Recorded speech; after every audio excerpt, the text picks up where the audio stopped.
जी हाँ, नमस्कार दोस्तों। मैं आप सभी का भाई, आप सभी का दोस्त जितन कुमार। आप देख रहे हैं जेपी भोजपुरी न्यूज। अभी अभी एक बहुत ही बड़ा अपडेट निकल के आया अशोक आशिक जी का, जो कि बहुत ही कमाल का सॉन्ग है। झिझिया का सॉन्ग है, यानी नवरात्र का सॉन्ग है। इस सॉन्ग का बोल है, सबितवा के दीदिया झिझिया नचावतिया। सबितवा के दीदिया झिझिया नचावतिया, इस सॉन्ग का बोल है। तो फाइनली इस सॉन्ग का बात किया जाए तो इसको लिखे हैं सनी सरगम और इसमें म्यूजिक दिए हैं सोनलाल गुप्ता, जो कि बहुत ही कमाल का सॉन्ग है।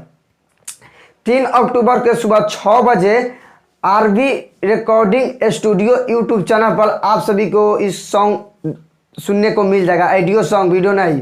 तो फाइनली हम बता दें कि जी सुबह 3 अक्टूबर के सुबह 6 बजे RB recording studio YouTube channel पर आप सभी को सुनने को मिल जाएगा। तो जी ये मेरा भाई का चैनल है, जो ये आरबी रिकॉर्डिंग स्टूडियो जो चैनल है, मेरा भाई का चैनल है। तो इसको सपोर्ट करो और इसको सब्सक्राइब मारो, लाइक मारो और जितना हो सके उतना शेयर करो इस चैनल को।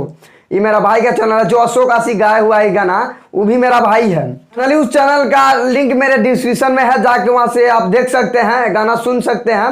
तो फाइनली यहीं पे वीडियो समाप्त करते हैं। आई होप कि आप सभी को वीडियो पसंद आए तो प्लीज एक लाइक कर दो और हमारे चैनल पर नए है तो चैनल को सब्सक्राइब कर दे, बेल आइकन ऑन कर दे। मैं भोजपुरी से रिलेटिव ऐसा ऐसा वीडियो लाते रहता हूँ। तो मिलते हैं नेक्स्ट अपडेट के साथ। तब तक जय हिंद, जय भारत, लव यू और भोजपुरिया।